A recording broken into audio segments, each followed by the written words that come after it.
Hello everyone, welcome to trainers. एक और mock test आपके लिए मैं लेकर आ चुका हूं जो कि जीकेपी कांस्टेबल टेलीकम्युनिकेशन के लिए यहाँ पर रहने वाला है। आप सबकी स्पेशल डिमांड पर ये थोड़ा मॉक टेस्ट जो है वो डिफिकल्ट लेवल का रहने वाला है। ज़्यादा नहीं, थोड़ा डिफिकल्ट रहेगा क्योंकि काफ़ी ज़्यादा मैसेज आ रहे थे कि सर, कमेंट में भी देखने को मिला कि सर वो थोड़ा डिफिकल्ट लो, तो ये थोड़ा सा बोल सकते हो डिफिकल्ट रहने वाला है। तो अगर आप ये वाला मॉक में अच्छे मार्क्स ले आते हो, यानी कि ये वाले में अगर अच्छे स्कोर कर पाते हो, तो आप मान के चलिए कि आपकी प्रिपरेशन बहुत ज़्यादा अच्छी चल रही है और आपका एग्ज़ाम में भी इससे ज़्यादा लेवल में आपको बोल सकता हूँ कोई इससे ज़्यादा हाई लेवल आपका नहीं जाने वाला, इससे कम ही रहेगा। क्योंकि जितना मर्जी बोल लो कि पिछला डिफिकल्ट आया था और ये भी डिफिकल्ट रहेगा, लेकिन ये मैं खुद मान के चल रहा हूँ कि इससे ज़्यादा डिफिकल्ट अब नहीं लग रहा मेरे को, इससे ज़्यादा आपको देखने को मिलेगा। तो इसको अच्छे से लगाइए और चलिए अभी शुरू करते हैं बिना टाइम वेस्ट करें। तो ये कैसे हटेगा,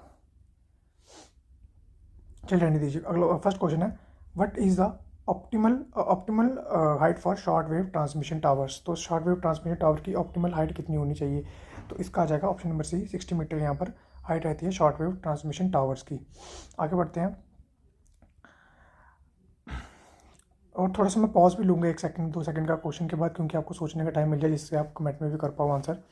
अगला क्वेश्चन है, what material combination is used for long wave transmission antenna. तो कौन सा मटेरियल इस ये वाले एंटीनास में यूज़ करा जाता है? कौन से वाले में? लॉन्ग वेव ट्रांसमिशन एंटीनास में। तो ये करा जाता है स्टील एल्यूमिनियम का मटेरियल यहाँ पर यूज़ करा जाता है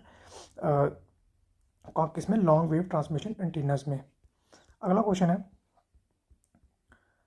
question number third, what is the primary function of horn antenna. Horn antenna का प्राइमरी फंक्शन यहाँ पर क्या होता है? Signal reception only, directional radiation, omni directional transmission, या डी पावर एम्प्लीकेशन। तो इसका आ जाएगा ऑप्शन नंबर सी, बी यहाँ पर बिल्कुल सही हो जाएगा। डायरेक्शनल रेडिएशन में काम आता है हॉर्न एंटीनास को, जहाँ पर हमें डायरेक्शनल रेडिएशन चाहिए होती है कुछ इस तरह से। इसमें आपकी ये होती है मेजर लोब। मेजर लोब इसको बोले जाते हैं, पैटर्न होता है आपके रेडिएशन का एंटीनास की। तो ये होती है हमारी साइड लोब होती है, और ये जो पीछे वाली होती है ये होती है हमारी बैक लोब। ये जो बैक लोब और साइड लोब को बोला जाता है माइनर लोब। और ये जो बैक लोब होती है ये हमारी 180 डिग्री होती है मेजर लोब से, 180 डिग्री के एंगल में होती है यहाँ पर। ठीक है, अगला क्वेश्चन है, what is the primary advantage of microstrip antennas. Most important आप बोल सकते हो क्वेश्चन को। ये क्वेश्चन एंटीनास में सबसे ज़्यादा इंपॉर्टेंट टाइप में ये आता है। तो माइक्रोस्ट्रिप एंटीनास और कौन से होते हैं? ठीक है, इसका आपको कमेंट में आंसर बताना है सभी को। इनको किस और दूसरे नाम से बोला जाता है, इनके नाम बताना है दूसरा। और ये मैं आपको बता दूँ यूज़ कहाँ पर होते हैं। सबसे पहले एडवांटेज देख लेते हैं इसकी। तो इसकी एडवांटेज होती है high power handling, volt, weather resistant, low profile design, या डी हाई गेन। तो इसका आंसर आता है option number C, low profile design. और मैं आपको बता दूँ कि यूज़ होते हैं हमारे पीसीबीज़ में, यानी कि प्रिंटेड सर्किट बोर्ड, जो कि हमारे इलेक्ट्रॉनिक डिवाइस जो एंटीना यूज़ होते हैं वहाँ पर ये एज ए, नहीं वो नाम अगर बता दूंगा तो वो कमेंट नाम जो मैंने पूछा है वही इसकी दूसरी टाइप होती है, मतलब कहाँ पर ये उनको यूज़ करा जाता है और एज उनको क्या बोला जाता है, इसका कमेंट में सभी आंसर देंगे। माइक्रोसॉफ्ट एंटीनास को क्या बोला जाता है, ये आपका क्वेश्चन एग्जाम में भी पूछा जा सकता है। ठीक है, नेक्स्ट क्वेश्चन की ओर बढ़ते हैं। अगला क्वेश्चन है question number fifth, what is the main purpose of antenna arrays. Antenna arrays का मेन पर्पस क्या होता है हमारा? और एंटीना एरे का मैं बता दूं, ये इसकी भी एक टाइप है, मैंने आपको पिछली वीडियो में बताई थी, जो कि हमारी टेलीविजन के लिए एंटीनास यूज़ करे जाते थे। उनका नाम मैंने आपको बताया था, कमेंट में एक बार ये भी आपको क्वेश्चन नंबर फिफ्थ का आंसर भी बताना, और कौन सा क्वेश्चन नंबर आपको फोर्थ का आंसर क्वेश्चन मैंने जो पूछा है माइक्रोस्ट्रिप एंटीना की टाइप, ये दोनों के आंसर आपको कमेंट में बताने हैं, मैंने पिछली वीडियो में आपको बता रखा है। तो इनका मेन पर्पस क्या होता है एंटीना एरेज का? ये क्वेश्चन नंबर फिफ्थ का आंसर आ जाएगा आपके पास option number C, directional control. इनका सबसे मेन पर्पस होता है इसमें जो है वो सबसे पहले एक आ जाता है हमारा रिफ्लेक्टर आ जाता है। उसके बाद आपके आ जाते हैं यहाँ पर छोटे छोटे डायरेक्टर्स। अभी आपको डायग्राम देख के शायद अंदाज़ा लग रहा होगा मैं किस एंटीना की बात कर रहा हूँ। आंसर सभी को कमेंट में बताना है इसका। इसे यहाँ पर आ जाते हैं डायरेक्टर्स, ठीक है। और यहाँ पर आ जाता है आपका मेन डाइपोल, यहाँ पर जो सिग्नल ट्रांसमिट करता है यहाँ से, ठीक है। कुछ इस तरह से सिग्नल यहाँ पर हमारा ट्रांसमिट होता है, जो कि हमारा जो पीछे वाली साइड होता है यहाँ पर ये रिफ्लेक्टर, जो कि हमारा सिग्नल को इस साइड नहीं बढ़ने देता है, ठीक है। इसलिए हमारा रिफ्लेक्टर यहाँ पर लगाया जाता है। और डायरेक्टर का क्या काम होता है? सिग्नल को आगे पास करना, इस तरह से मेजर लोब की फॉर्म, इस तरह से आपका जो है वो सिग्नल आपके आगे पास होता है एंटीना एरेज में। और इसकी जो मैं बताया ये कौन सा एंटीना बताया मैंने आपको, इसका कमेंट आपको बताना है, ठीक है। आंसर मैंने आपको बता दिया यहाँ पर। क्वेश्चन फिफ्थ का answer option C, directional control. अगला हमारे पास question number six, how does modulation help in signal separation. तो इस by reducing signal strength, by assigning different slots to different signals, बिल्कुल सही है, ऑप्शन नंबर बी आपका सही है, by assigning different frequency slots to different signals. तो अभी तक आपको ये कैसा लग रहा है मॉक, मेरे को बता दीजिए। डिफिकल्ट है या आपको आसान लग रहा है, तो ये कमेंट में ज़रूर बताइएगा, या इससे भी आप चाहते हो डिफिकल्ट ना हो। तो मेरे को लगता है इससे ज़्यादा डिफिकल्ट लाने का कोई पर्पज़ है, क्योंकि ये अच्छे लेवल का है। इससे ज़्यादा मेरे को लग रहा है लेवल आपका यहाँ पर पूछा जाएगा। अगला क्वेश्चन है हमारा question number 7, what is the primary function of an antenna. Primary function क्या होता है एंटीना का? एक तो सभी को पता है ट्रांसमिट और रिसीव करना, ठीक है, वो इसका आंसर होगा transmission and receiving, transmission and receiving of signal. तो ये तो आपका आंसर नहीं है, ठीक है। सबसे पहले अगर आंसर ये ऑप्शन में, तो सबसे पहले आपको ये लिखाना, अगर ये नहीं है तो फिर इसका मेन पर्पस क्या होता है? सिग्नल एम्पलीफिकेशन नहीं, एम्पलीफिकेशन कौन करता है? ये तो एम्पलीफायर्स करते हैं। सिग्नल मॉड्यूलेशन ये भी नहीं। ट्रांसमिशन बिटवीन सिग्नल फिल्टरिंग, ये तो रेक्टिफायर और दूसरी चीज़ें आ गई इसमें, रेक्टिफायर कैपेसिटर वगैरह जो होते हैं। तो इसका ऑप्शन नंबर यहाँ पर बिल्कुल सही, transition between guided waves and free space. अगला क्वेश्चन है question number 8, what determines the radiation pattern of an antenna. तो क्या डिटरमाइन करता है इसको? थोड़ा सा और नीचे कर लेते हैं। हाँ,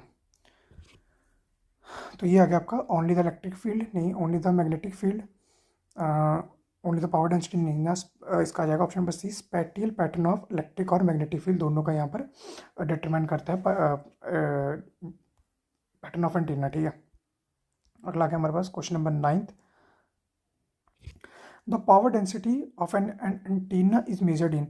तो इसका option number A, watts per second, watts per square metre, sorry. तो ये भी इसको आप इंपॉर्टेंट मार्क करके चलिए। इस तरह से क्वेश्चन आपके सीधे सीधे एक्चुअल क्वेश्चन पूछे जाएंगे, ठीक है। ज़्यादा डिफिकल्ट आपका नहीं बनाएंगे, ये इसका आपका थोड़ा इजी ही रहेगा, मेरे को ऐसा लग रहा है।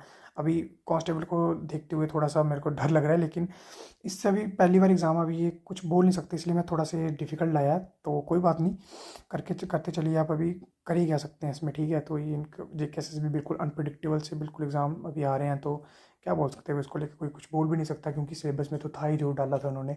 ऐसे नहीं बोल सकते कि सिलेबस में नहीं था, वो किसी ना किसी तरीके से तो उसको मैनिपुलेट कर ही लेंगे। तो चलिए कोई बात नहीं, अगला क्वेश्चन देखते हैं। What is the primary purpose of a communication system. Primary purpose क्या होता है कम्युनिकेशन सिस्टम का? To generate noise in the system, नहीं, ये तो बिल्कुल ही नहीं होगा। To transfer information from a source to destination, to increase signal bandwidth, to reduce system power. तो प्राइमरी फंक्शन है ना, प्राइमरी पर्पस होता है to transfer information from a source to destination. आसान क्वेश्चन था। अगला क्वेश्चन है हमारा क्वेश्चन नंबर 11, थोड़ा सा, हाँ, but factor primarily reduces the signal to noise ratio in a communication system. इस क्वेश्चन में आप पक्का फंसोगे, क्योंकि ये थोड़ा सा घुमाया हुआ है क्वेश्चन को, लेकिन बिल्कुल आसान क्वेश्चन है। क्वेश्चन नंबर 11 का क्या आंसर होगा? Bandwidth limitations, external and circuit noise modulation techniques and load power transmitter. तो इसका आ जाएगा option number B, external and circuit noise क्या करती हैं? सिग्नल टू नॉइस रेशियो को हमारी रिड्यूस करती हैं। Signal to noise ratio increase कब होती है? जब हमारी नॉइस कम होगी। तो इसका ये मतलब नहीं है कि अगर ये बढ़ेगी तो सिग्नल टू नॉइस रेशियो बढ़ेगी, ये कम होगी हमारी, उल्टा चलता है, रेसिप्रोकल होता है एक दूसरे के, ठीक है। जिसको आप नॉन प्रोपोर्शनल भी बोलते हो। ये थोड़ा सा रीड कर लेना, नीचे काम की चीज़ें लिखी होती हैं, कोई भी रीड नहीं करता, मैंने देखा है ये। What is one disadvantage of baseband transmission in communication system? Poor sound to noise ratio, complex modulation requirements, limited carry options, और ऑप्शन नंबर डी है इजी नेटवर्क कैपेबिलिटीज। डिसएडवांटेज पूछा हुआ बेसबैंड ट्रांसमिशन की, तो होती है poor signal to noise ratio. ये signal to noise ratio कौन सा हमारा, हम क्या चीज़ यूज़ करते हैं signal to noise ratio maintain करने में? ये भी कई बार पूछा जा सकता है आपसे, सिग्नल टू नॉइस रेशियो। तो इसको ये हम कौन सा इक्विपमेंट यूज़ करते हैं? इसमें हम यूज़ करते हैं प्री एम्फेसिस। ये क्वेश्चन में सीधा पूछा जा सकता है, प्री एम्फेसिस नेटवर्क, ठीक है, ये भी याद रख लेना।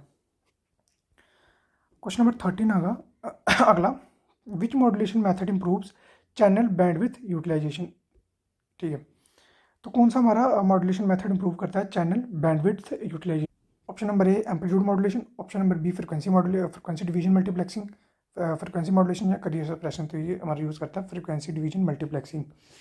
अगला क्वेश्चन है हमारे पास question number 14, what is the typical frequency range.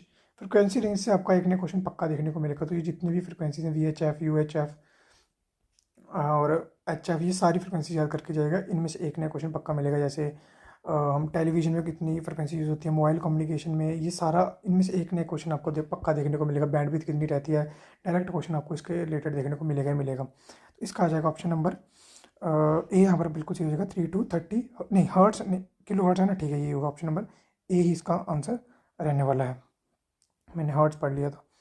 अगला क्वेश्चन है हमारे पास, how are high radio frequency advantages for communication. High radio frequencies क्या एडवांटेज है हमारे कम्युनिकेशन में।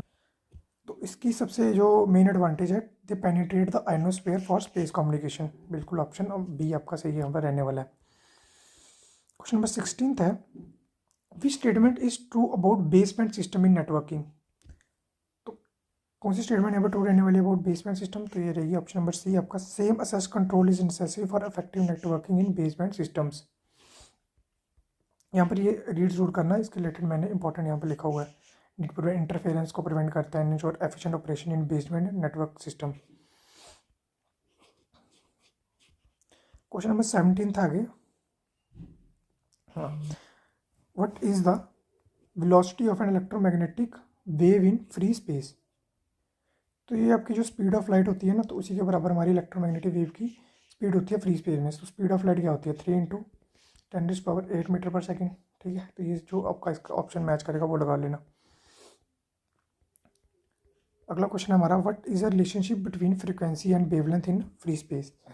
तो ये कुछ ज़्यादा ही डिफिकल्ट हो गया, ये आप रहने दो जी इस क्वेश्चन को। आंसर देख लीजिए, ऑप्शन 20 का आंसर रहेगा लैम्डा, ये रहने दीजिए, ज़्यादा टिपिकल हो जाएगा। अगला क्वेश्चन है हमारा, what is a typical bandwidth of telephone quality signal speech. Signals telephone quality speech signals की हमारी बैंडविड्थ क्या रहती है, तो ये रहती है हमारी ऑप्शन में B 3 kHz।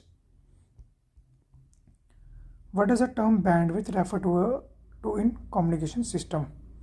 The speed of data transmission, the range of frequency used by signal, the total time for signal transmission, the power required for transmission। तो इसका आ जाएगा option number B, the range of frequencies used by a signal. जल्दी करते हैं। Which method is commonly used to convert baseband signal to high frequencies for transmission. तो कौन सा हमारा मेथड यूज होता है बेसबैंड सिग्नल को हाई फ्रिक्वेंसीज के लिए ट्रांसफर करने के लिए, तो कौन सा होता है इसमें, up conversion. Option number A यहाँ पर बिल्कुल सही है। अगला क्वेश्चन है question number 22, what is a major drawback of baseband transmission over radio system. सबसे बड़ा ड्रॉबैक क्या है इसका सबसे बड़ा drawback impracticality due to large aerial dimensions. Question number 23, which type of communication system uses optical light sources modulated by information signals. थोड़ा आसान question है बिल्कुल, fibre optic communication last question बिल्कुल आपका यहाँ पर आसान रहने वाला है। तो आई थिंक ये थे इतने क्वेश्चन, ठीक है। तो ये था आज का वीडियो। अगर आपको ये वीडियो अच्छा लगा तो वीडियो को लाइक कर देना यार, और आपको अगर ये मॉक टेस्ट अच्छे लग रहे हैं तो अपने दोस्तों से शेयर जरूर करें, थोड़ी सपोर्ट दिखाएं और स्टडी करते रहिए। आपकी बाकी फालतू की बातों पे कोई भी ध्यान नहीं देना आपको। ये मैंने इसके पहले एक वीडियो अपलोड करी होगी, वो ज़रूर देख लेना, जेकेपी टेलीकम्युनिकेशन के रिलेटेड। तो इसके पहले अपलोड करी होगी चैनल पर, एक बार चेकआउट कर लेना उसको। बाकी ऐसे मॉक टेस्ट मैं लाता रहूँगा जब तक आपका एग्जाम है। 2-3 मॉक टेस्ट आपके और आने वाले हैं इस चैनल पर, तो चैनल को सब्सक्राइब जरूर करें। बाकी और भी कंटेंट आपको फ्यूचर में भी इस चैनल पर देखने को मिलेगा स्टडी मटीरियल के रिलेटेड, तो चैनल को सब्सक्राइब जरूर करें, थोड़ा सा सपोर्ट शो करें। तो चलिए मिलता हूँ नई वीडियो में, bye bye and take care.